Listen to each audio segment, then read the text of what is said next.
A gente vai falar do tema franchising, uma estratégia de expansão de negócios. Eu vou pegar alguns links da apresentação do Miranda, que eu achei muito interessante, e uma delas, a incerteza gera valor. O crescimento tem essa incerteza por trás, né? Traz essa visão, essa amplitude da situação. E eu estava me lembrando agora de uma palestra que eu assisti do Mário Sérgio Cortella, filósofo, etc., em que ele disse o seguinte: olha, o mundo atual vive uma aceleração tecnológica muito grande, né? Surgimento de ideias, novos formatos. Você mostrou aqui em um slide empresas que não existiam há 10 anos atrás. Quando eu me formei em administração de empresas, a empresa modelo era General Motors, que a gente estudava, etc., e passou por alguns desafios aí, recente, etc., enfim, está se recuperando. E o mundo vive uma aceleração tecnológica muito grande. Porém, Immanuel Kant, um filósofo alemão no século XVII, definiu que mede-se a inteligência de um indivíduo pela quantidade de incertezas que ele é capaz de suportar. Ser empreendedor é conviver com a incerteza? Esse eu acho que é o grande desafio, né? A incerteza do crescimento. E quando a gente está falando do mundo do franchising, que é a temática que eu pretendo trabalhar com vocês, muito se falou do franchise. O Brasil vive um momento excepcional do ponto de vista de franquias. O tema hoje é tema, inclusive, de cursos de MBA, em algumas das prestigiadas instituições de ensino. Enfim, eu leciono em algumas delas.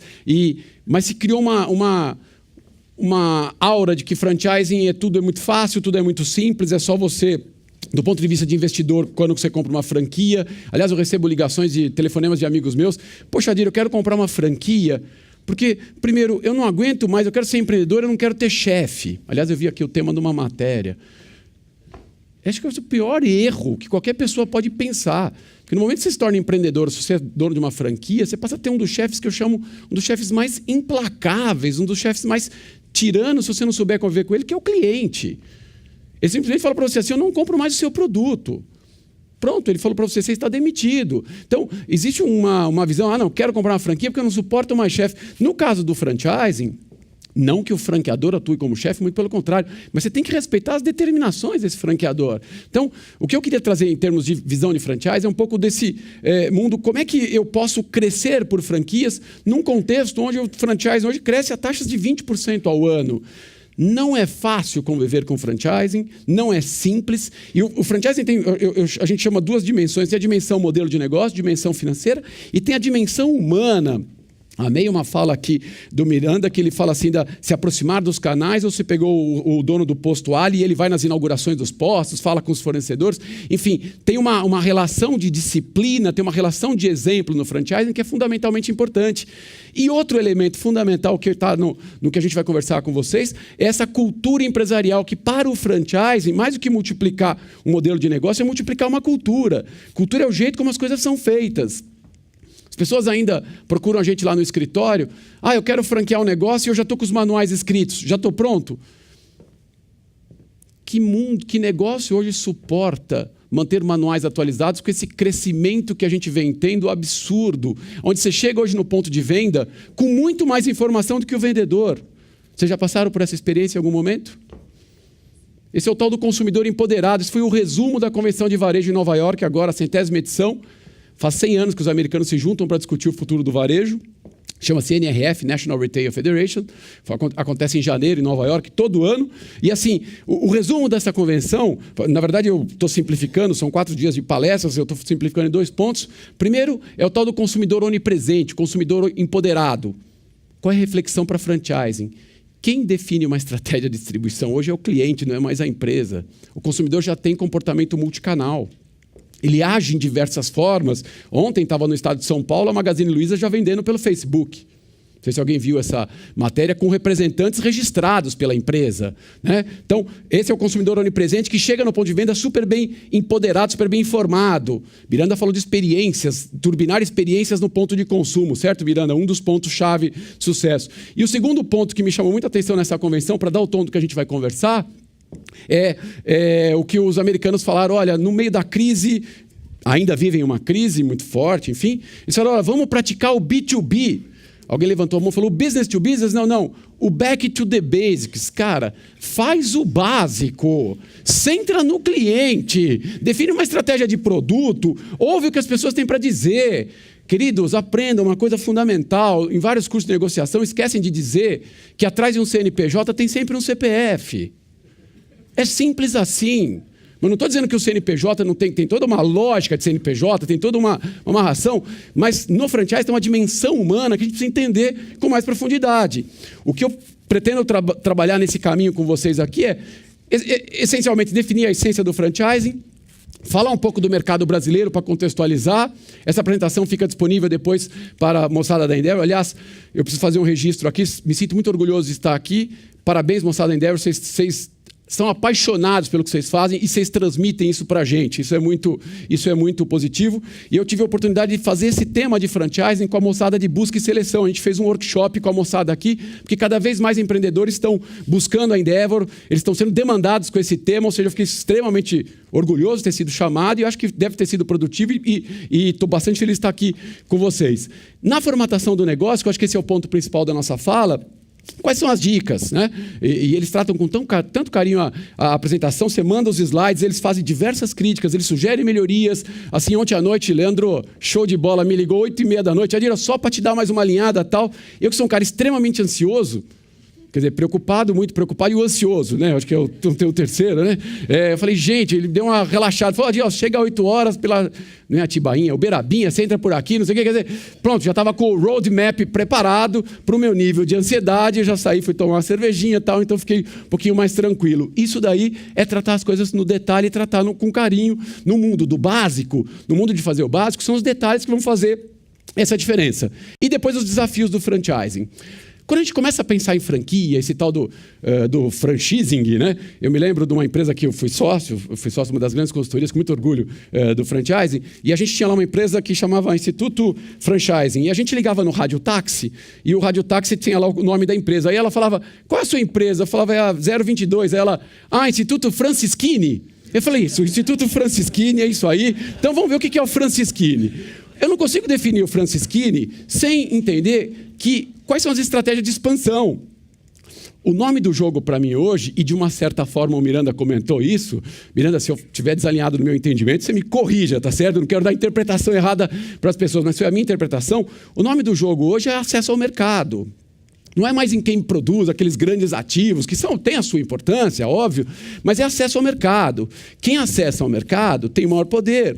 Produtos, preços, propaganda estão cada vez mais parecidos. A diferença vai estar efetivamente, na nossa visão, na crença do nosso escritório lá, nos canais de distribuição, nos canais de vendas. E eu tenho que enxergar a franchising como um dos canais que a empresa tem à disposição para colocar o seu produto ou serviço no mercado. A forma que eu vou interagir, isso aqui é basicamente quais são os canais. E se a gente for buscar na literatura, quais são esses principais canais que uma empresa tem à disposição? Ela pode crescer por revendedores independentes, que são essas empresas que trabalham tradicionalmente no porta a porta, que tem 1 milhão de consultores, 2 milhões de consultores, enfim. Ela pode trabalhar com os atacadistas, distribuidores, ela vende em grandes quantidades e esses caras vão atrás dos seus próprios clientes para revendê-los. Ela pode trabalhar com representante comercial, que é uma pessoa que não tem a posse do produto. Um corretor de seguros, por exemplo, ele não tem a posse, ele só representa. Várias empresas usam esse canal. Franquia é um desses canais, eu posso trabalhar com lojas próprias. Uma Casas Bahia, por exemplo, tem lojas próprias, é um dos canais que ela utiliza, o Pão de Açúcar, enfim. Ela pode trabalhar no e-commerce, na internet, no web e-commerce, pode trabalhar no call center, aquela coisa maravilhosa, 10h30 da noite, você recebe uma ligação na sua casa tentando te vender uma coisa que você não está afim de comprar. Né? E um respeito à sua privacidade, que eu acho que a gente precisa, o respeito ao homem, essas coisas precisam estar cada vez mais claras, né, para essa sociedade. Franquia é um desses canais. Lá no escritório a gente recebe muitos empresários, empreendedores, dizendo assim, olha, eu produzo aqui esse passador de slide, é o melhor passador de slide do Brasil, eu quero criar uma rede, como é que eu faço para vender esse passador de slide? Veja, canal de venda aqui eu não estou citando a questão da logística, tá? Que vem por trás, após a decisão estratégica de qual canal, aí a logística entra para organizar isso e fazer funcionar, ou como nós vimos no Natal brasileiro, não funcionar, né? Que é o gargalo, etc. Aliás, eu me mudei recentemente para Valinhos e eu tomo avião, pela minha profissão, eu tomo avião 2, 3 vezes por semana. E eu fico impressionado, cada vez que eu pegar avião, eu falo assim, gente, vai ter Copa nesse país. Aí eu me lembro, basicamente, de um chefe... Tem uma reflexão com a preparação para franchise. Eu me lembro de um chefe muito interessante que eu tive na minha carreira. Ele dava umas metas impossíveis, né? Chefe e meta impossível tem uma relação muito, muito próxima, né? Hoje a gente tem uma empresa, sabe quanto isso é importante. Aí eu falava, chefe, essa meta é impossível. Ele, calma, Deus há de nos ajudar. Não estou brincando com religião, nada disso, mas assim, essa lógica do planejamento, e chegam alguns empresários para a gente assim, eu quero distribuir esse passador de slide. Aí a gente faz 3 perguntas básicas para começar a conversa de canal, para entender o contexto do franchising.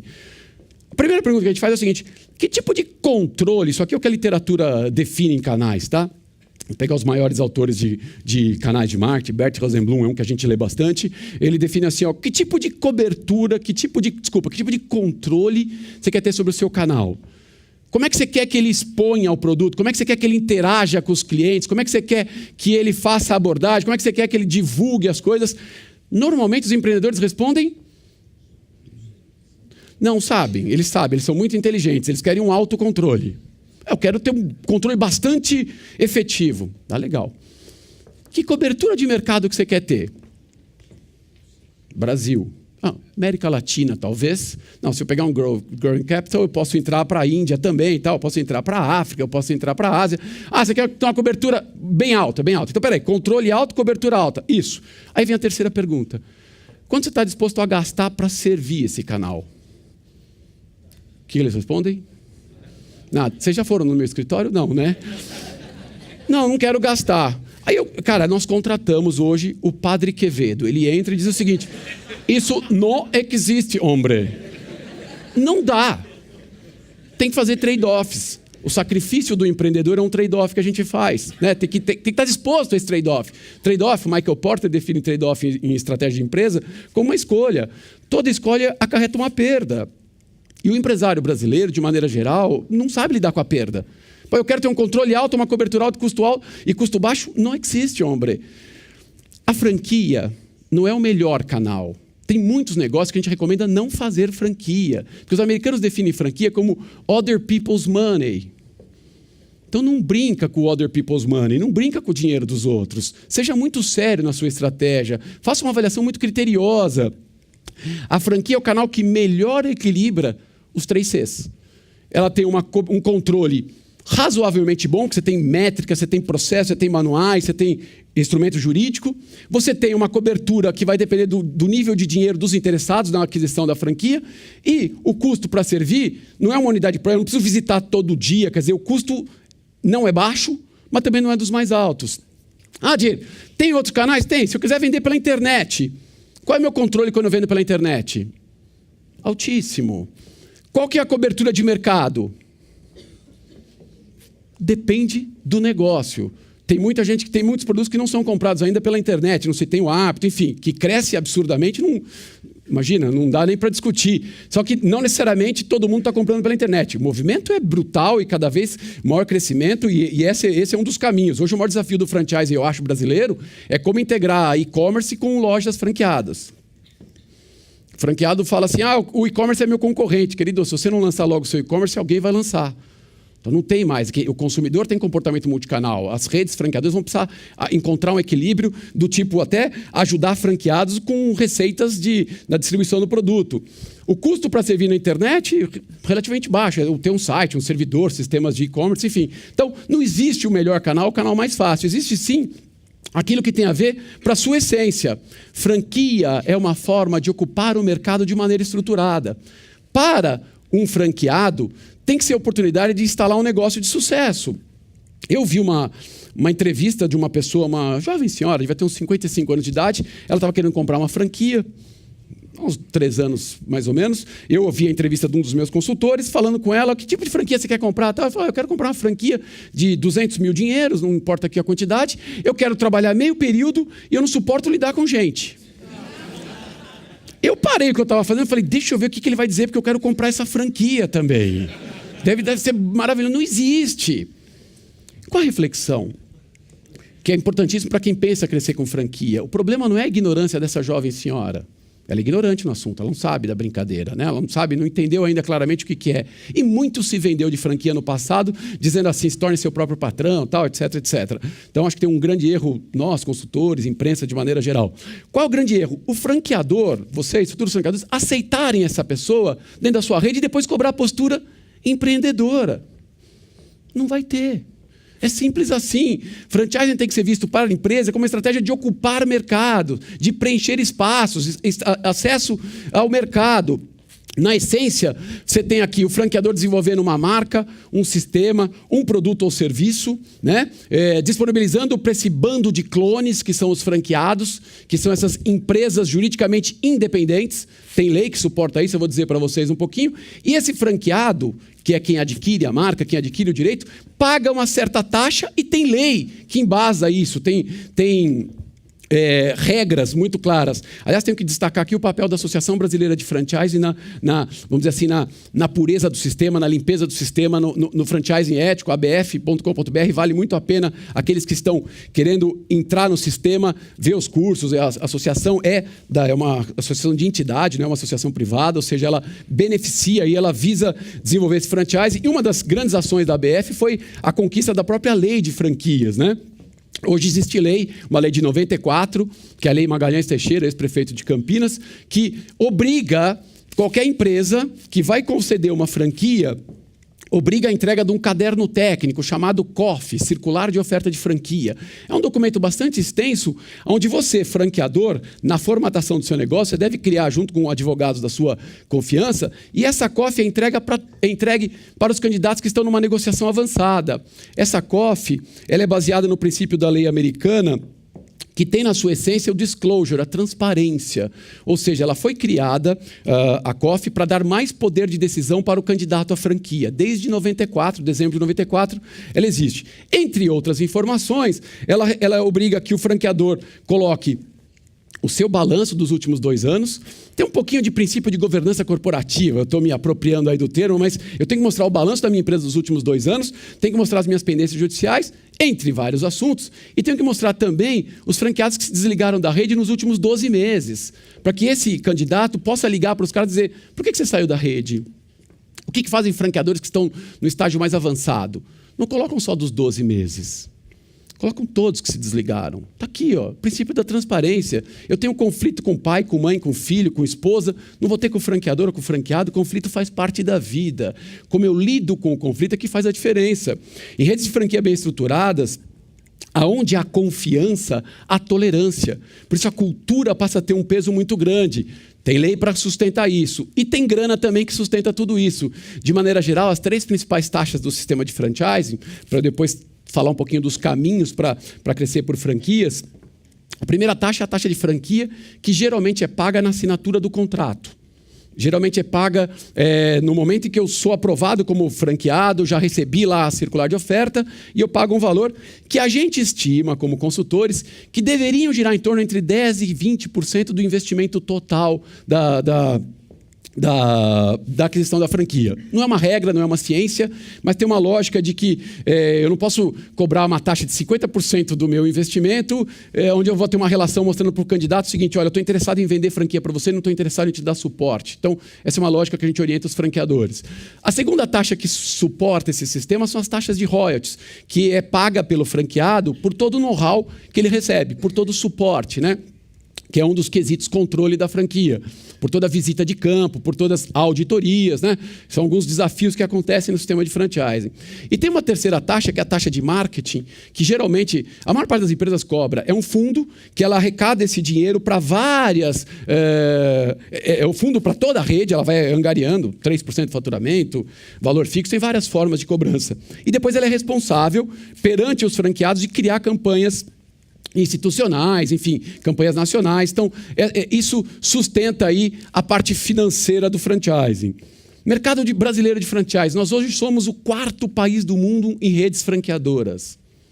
4º país do mundo. 7º ou 8º PIB, como o Miranda comentou lá, 8º PIB. Nós somos hoje no Brasil 4º maior país do mundo em redes de franquia.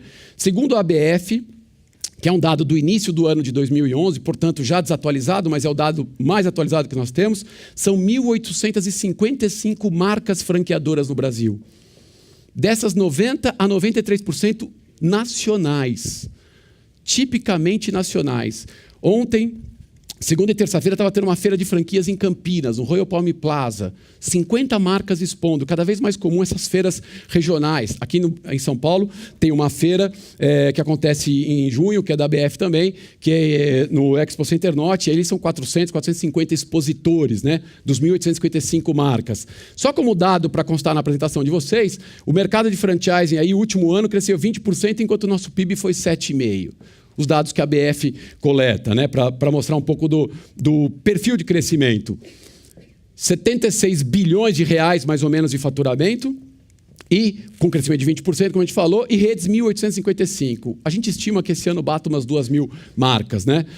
E marcas de destaque, como vocês podem observar aqui. O Boticário hoje, com muito orgulho, um dos nossos clientes da nossa empresa, tem hoje 3.100 e tantas lojas de perfume cosmético. E Boticário, que ontem estava no jornal, que acabou de adquirir uma fatia, o grupo Boticário, né, não a perfume, da empresa Scalina, dona da Trifil e Scala, para trabalhar na parte de distribuição, lá, enfim, de lingerie, é o que a matéria comentava. O maior franqueador de perfume cosmético do mundo e o maior franqueador do Brasil. Aí você vai para a Método Kumon, com quase 1.600, colchões Ortobon. Cacau Show tem um executivo aqui da rede presente aqui na plateia, mas esse número já está desatualizado, eles já devem estar um número mais ou menos de 1.200 lojas. Enfim, o mercado, basicamente, aí, essas são as principais redes de franquia hoje brasileiras ou presentes no Brasil. E como é que a gente formata esse negócio, né? Em 30 minutos é bastante complexo a gente resumir esse conhecimento, mas eu espero tentar dar algumas dicas que a gente acha práticas, ou dicas que a gente trabalha nos nossos processos de consultoria. Primeira coisa é avaliar o negócio do ponto de vista do potencial da franqueabilidade. Essa empresa tem mais potencial para ser franqueável, né, para ser franqueada, ou não? Tem coisas que ampliam ou diminuem esse potencial de franqueabilidade. E quais são elas? A primeira, como é que é essa experiência de mercado da empresa? Quanto tempo de existência, né? Ela conhece bem desse negócio onde ela atua? Vocês vão ver uma coisa interessante, que eu acho que virou um pouco de moda no franchise. Aí lancei um conceito novo, já vou franquear. É uma coisa que me deixa um pouco preocupado como consultor. Existe um projeto de revisão da lei de franchising, ainda está em aprovação, não é oficial ainda, mas um dos itens dessa revisão da lei, da 8955, é obrigar franqueadores a tocarem no mínimo por 2 anos o negócio antes de franquear. O que eu acho extremamente coerente. Opera primeiro, faz acontecer e depois você franqueia esse negócio. O que, em alguns casos, não acontece de fato. De novo, isso está em processo de revisão. Então, quanto mais tempo e experiência de mercado, maior o potencial de franqueabilidade. Histórico de sociedades e parcerias, né? Conviver com franqueados, eu brinco, falo muito que é conviver com sócios. Não juridicamente, não contratualmente sócios, mas são empresários interdependentes que têm uma relação muito grande com você e são empresários de fato. Terceiro, organizar esse conhecimento, sistemas, métodos, processos e ferramentas. Eu estava falando para vocês logo na abertura, falando de manuais. Manuais são importantes? Claro que são, mas tem muita gente que fala assim, eu tenho meus manuais, eu posso franquear, registrei a marca, eu posso franquear. Gente, quem que lê manual hoje? Então, uma matéria no estado de São Paulo faz 1 mês, ou 1 mês e meio, 2 meses, que os pilotos de avião de algumas companhias nos Estados Unidos já estão trocando aqueles pesados manuais que eles são obrigados a levar em voo por iPads. Não sei se alguém viu essa matéria, e estão fazendo teste exatamente para ver se o iPad interfere na navegação, lá na navegação, enfim, no voo. Então, qual é o ponto principal? Você pega hoje a rede melhor avaliada para se trabalhar no varejo americano, uma rede chamada The Container Store. Uma marca que vende basicamente caixinhas para organizar a sua vida, né? Para um virginiano super organizado como eu, aquilo é um oásis, tá certo? Para minha esposa não é um lugar tão agradável, tá certo? Mas não vamos discutir isso aqui, não. Então, a Container Store é uma empresa que não tem franquias, mas assim, se você entrar no site dela, você vai pegar lá, você vai baixar os fundamentos principais do negócio, os grandes guidelines. E eles perceberam o seguinte, o varejo não suporta mais manuais pesados. Espera aí, você trabalha com franquia, você é contra manual? Não. Eu sou contra essa coisa obsoleta que a gente acredita que colocou no manual, está escrito não está. A gestão desse conhecimento A cultura que eu gero em cima dessa informação é o que tem peso. É só ler o livro O Verdadeiro Poder, do Vicente Falcone, a quem eu sigo bastante e leio com muita profundidade, e diz o seguinte: qual é o verdadeiro poder? Transformar a informação em conhecimento. Manual, para mim, é um conjunto de informações e muito pouco conhecimento. Importante.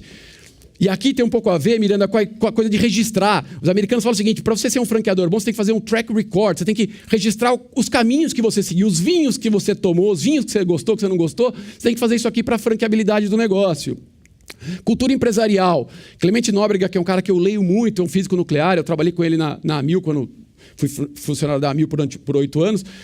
Por ser físico nuclear, ele já tem uma visão de ciências muito forte para a gestão. Um dos livros que mais me chama a atenção dele é a Ciência da Gestão. Ele fala que nós, empreendedores, empresários, somos muito intuitivos, a gente tem que colocar um pouco mais de ciência na gestão. E nesse livro Inovatrix ele diz o seguinte: olha, cultura se forma a partir dos hábitos que as pessoas adquirem ao trabalharem juntas, ou ainda, as histórias são contadas para a solução de certos problemas do passado. A cultura empresarial tem um peso muito grande na franqueabilidade do negócio. Essa cultura de delegação, de mais princípios de governança eu tiver, amplia o meu potencial de franqueabilidade.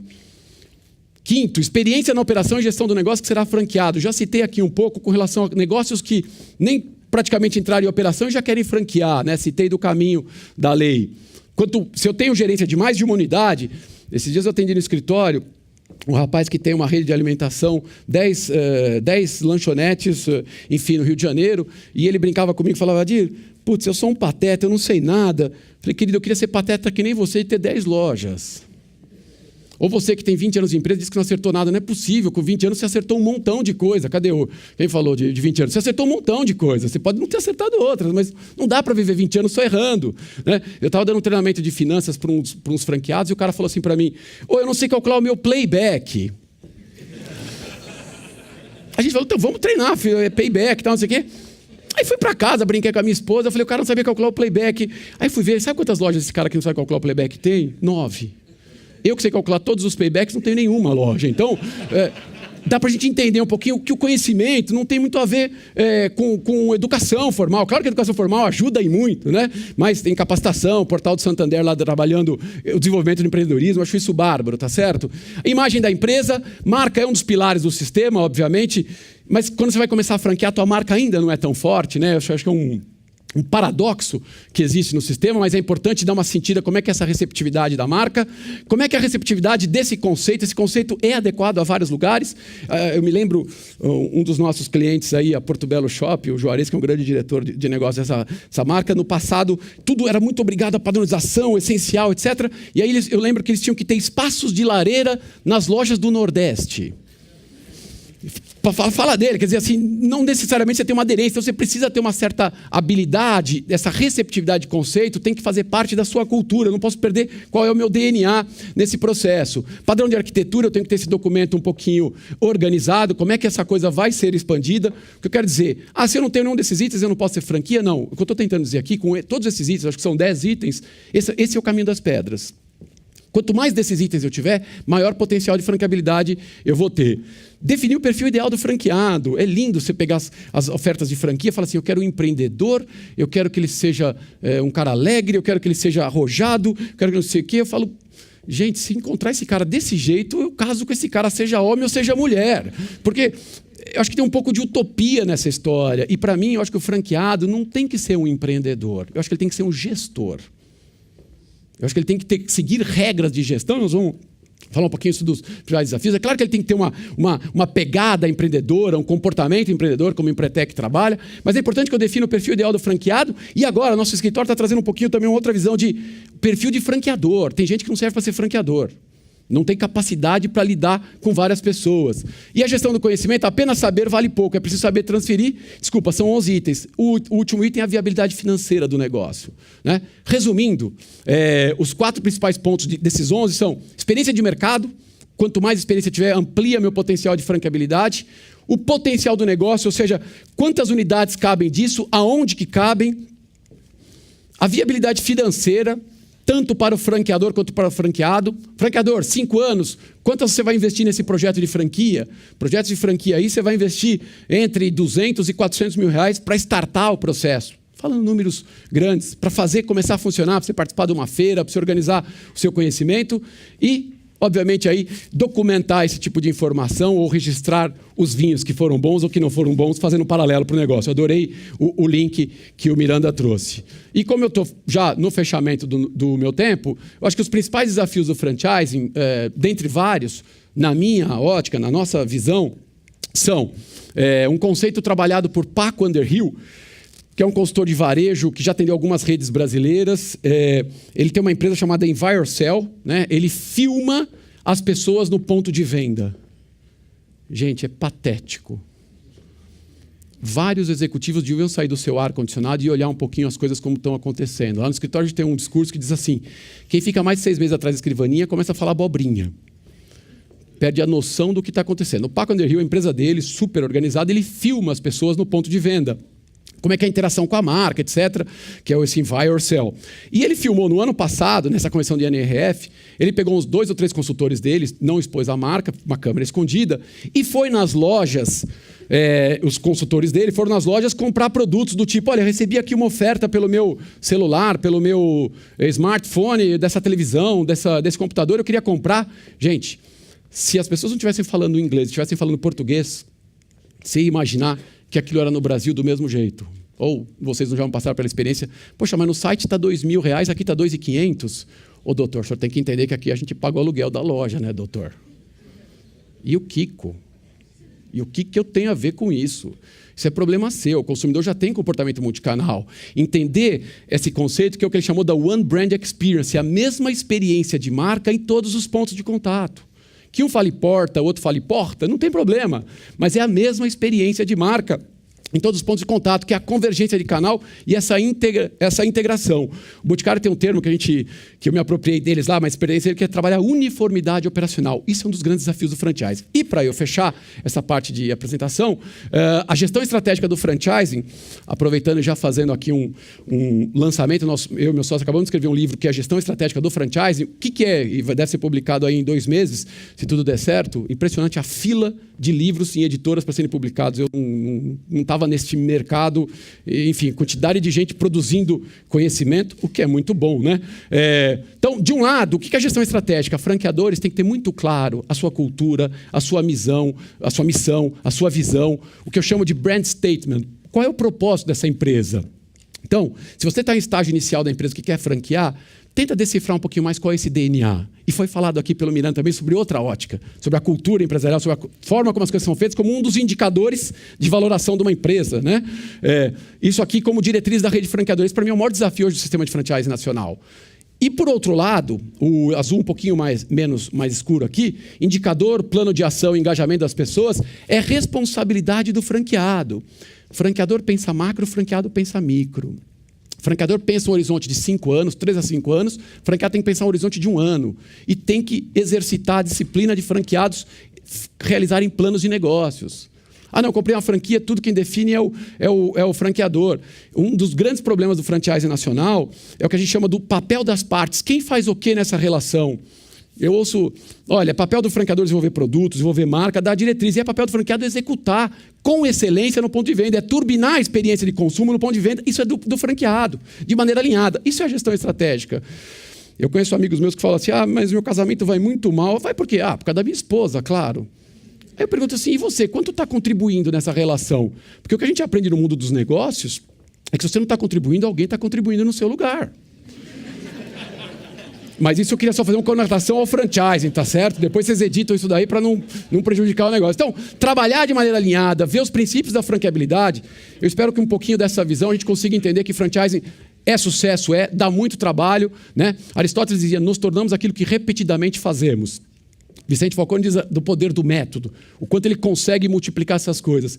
Ter método, ter processo, ter essa cultura, disciplina, para mim parece chave do sucesso quando eu penso em franchising. E implantar essa cultura, transferir esse DNA, é outro dos desafios. Espero que tenha agregado valor para vocês. Moçada da Endeavor, obrigado pelo convite. Valeu.